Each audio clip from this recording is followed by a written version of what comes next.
on Unity. Hello and welcome to News Hour on Unity TV. Today is Tuesday, 20th of June 2023 and it's equivalent to 2nd of Zulhijjah 1444 after Hijrah. The headlines: Tinubu retires service chiefs, IGP, Customs, CJ. Federal government labor fix 8 weeks for conclusion of subsidy removal talks. And on the foreign scene, Uganda arrests 20 collaborators over school massacre. And in sports, I will never give up playing for Portugal, Ronaldo. And those were the headlines, and for details and more of the stories, I am Rukayat Sani Ibrahim. President Bola Ahmed Tinubu has approved the immediate retirement, the Chief of Defense Staff, all the nation's service chief, the Inspector General of Police, IGP Usman Baba Al-Kali, as well as the Comptroller General of the Nigerian Customs Service, Colonel Hamid Ali. Secretary to the Government of the Federation, SGF, Senator George Akume, who disclosed this in a statement issued Monday in Abuja, said Tinubu consequently appointed Malam Nuhu Ribadu as National Security Advisor, Major General C.G. Musa, Chief of Defense Staff, Major General T.A. Lagbaja, Chief of Army Staff, Rear Admiral E.A. Ogalla, Chief of Naval Staff, AVM H.B. Abubakar, Chief of Air Staff, DIG Kayode Egbetokun, Acting Inspector General of Police, and Major General EPA Udiandeyi as Chief of Defense Intelligence. The President also approved the appointment of Colonel Adebisi Onasanya, Commander, Brigade of Guards, Lieutenant Colonel Moshood Abiodun Yusuf, 7 Guards Battalion Asokoro Abuja, Lieutenant Colonel Awolu Baba Inua, 177 Guards Battalion Kefi, Nasarawa State, Lieutenant Colonel Muhammad J. Abdul Karim, 102 Guards Battalion Suleja, Niger State, and Lieutenant Colonel Olumide A. Akimbe Sote, 176 Guards Battalion Gwagwalada, Abuja. Akume added that the President also approved the appointment of Hadiza Bala Usman as Special Advisor, Policy Coordination, Hannatu Musa Musawa, Special Advisor, Culture and Entertainment, Economy. Senator Abdullahi Abubakar Gumel, Senior Special Assistant, National Assembly Matters, Senate, and Honorable Olarewaju Kunle Ibrahim, Senior Special Assistant, National Assembly Matters, House of Representatives. President Bola Ahmed Tinubu will on Thursday, June 22, 2023, make his first official trip overseas since his inauguration as Nigeria's new leader on May 29, 2023. His Special Advisor on Special Duties, Communication and Strategy, Dele Alake, in a statement yesterday, said the President will join world leaders in Paris, France, to review and sign a new global financial pact that places vulnerable countries on priority lists for support and investment following devastating impacts of climate change, energy crisis, and after effects of the COVID-19 pandemic. According to the President's advisor, the 2-day summit, which will be hosted by President Emmanuel Macron of France, will be held at Palais Brongniart. Federal government representative and the leadership of the Nigerian Labour Congress (NLC) and the Trade Union Congress (TUC) on Monday resumed talks on steps to mitigate the effects of the removal of fuel subsidy by the President Bola Ahmed Tinubu administration. Briefing State House correspondents after the meeting, the government and the organized labor said they have agreed to set up a steering committee that will receive reports from other subcommittees within 8 weeks. The organized labor had on June 5 suspended its planned nationwide strike over the removal of subsidy following the agreement reached with the federal government. Present at the meeting were the delegation of the Nigerian Labour Congress (NLC) led by its president Joe Ajero, a delegation of the Trade Union Congress (TUC) led by its president Festus Osifo, the Chief of Staff to the President Femi Gbajabiamila, Special Advisor to the President on Revenue Zacchaeus Adedeji, the Special Advisor to the President Energy Olu Vagen, and the Permanent Secretary Ministry of Labour and Employment Kachalom Daju, among others. The federal government on Monday said 6 new companies have received approval to import petroleum products into the country.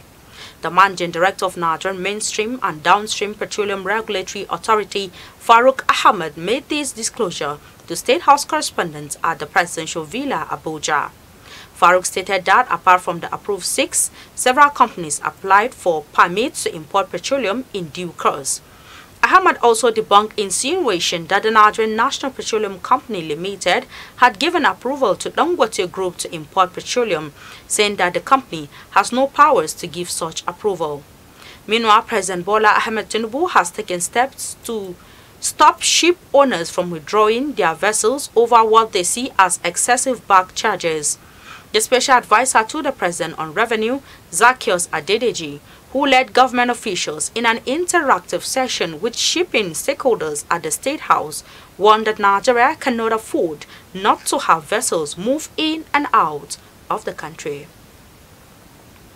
Nigerians have begun to lament the effect of the introduction of a 7.5% value-added tax on the price of premium motor spirit, otherwise known as petrol. This comes barely a month after President Bola Ahmed Tinubu removed the subsidy on petrol during his inaugural speech on May 29, raising the price of PMS from 188 naira to about 580 naira in different states of the Federation. Recall that the former Minister of Finance, Budget and National Planning, Zainab Ahmed, announced that the Finance Act 2020 raised the previous 5% VAT of the country to 7.5% on commodities including automobile gas oil, and it was implemented on February 20, 2020. While other commodities have been VAT compliant, PMS was not until recently because it was being subsidized by the federal government. However, the new deployment has hit Nigerians hard, as many have called for an utmost review of it, especially because of the recent removal of fuel subsidies. The Anambra State Police Command has rescued 9 girls aged between 15 and 25 years who are being used as sex slaves in a hotel in Akwai and arrested the proprietor of the hotel. The State Police Public Relations Officer PPRO, Mr. Tochukwu Ikenga, said the action of the police followed information received from Anambra State Ministry of Women and Social Welfare about the happening in the said hotel. Ikenga said confessions of the rescued girls revealed that the people that brought them to the brothel assured them of giving them jobs to alleviate their poverty and the need of their parents and other dependents. He said the case has been since transferred to the State Criminal Investigation Department, SCID, for comprehensive investigation, adding that the suspect will soon be charged to court. An independent National Electoral Commission personnel, Emmanuel Igwe, have been reportedly shot dead by armed men in Ebonyi State.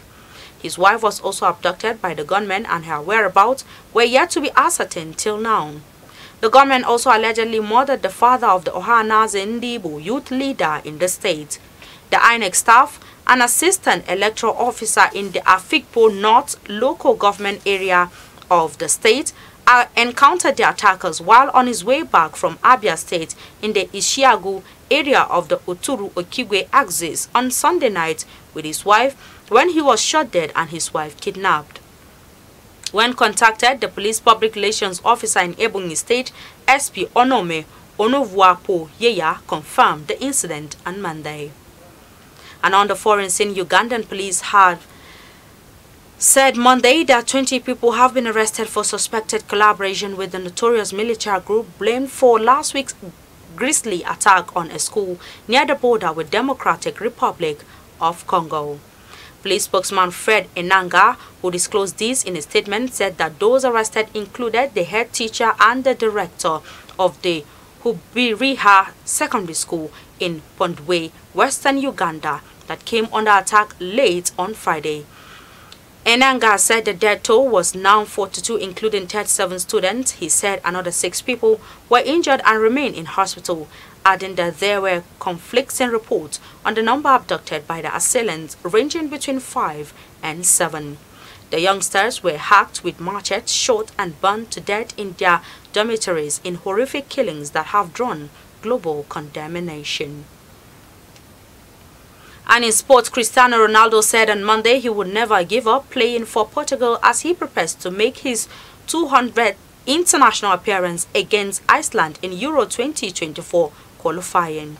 The 38-year-old set a new men's international record when he won his 197th cap against Liechtenstein in March. Ronaldo has scored 4 goals in 3 games since Roberto Martinez took over as Portugal coach earlier this year, but failed to find the net in last week's 3-0 win over Bosnia and Herzegovina. Martinez confirmed that the striker, who now plays for Al Nassr in Saudi Arabia, would start the game. And with the sport news, we've come to the end of our bulletin for today. You can follow us on our social media platforms at Facebook, Instagram and Twitter at UNT Radio FM TV, respectively. You can also watch us and stream us live on our YouTube channel at UNT FM TV. You can also watch us on the satellite decoder Badarsat, which has been watched in about 38 countries of the world free. I am Rukayat Sani Ibrahim. Thanks for watching and enjoy the rest of our programs. I was the head boy in my primary school, senior prefect and best graduating student in my secondary school, but drug abuse almost ruined my life. I was on an average of 2 grams of cocaine per day. I was taking 8 ampoules of pentazosine daily. European shisha, cocaine. I became a user, a dealer and a gangster. I saw other users drowning. I knew I didn't want to be like them, but I was already trapped. My family disowned me. My employment was terminated. I sold my car, sold my house. I'll go out well-dressed and return shoeless, shirtless in exchange for drugs. I was seeing things that were not real, and I once stabbed myself because I felt something crawling under my skin. I contacted NDLEA and started therapy. I spent 3 months in therapy. I spent 8 months. It's easy to relapse, but your mind has to be stronger than the cravings. Drugs does not love you. You are not the one using drugs. Drugs are the one using you. Say no to drug abuse.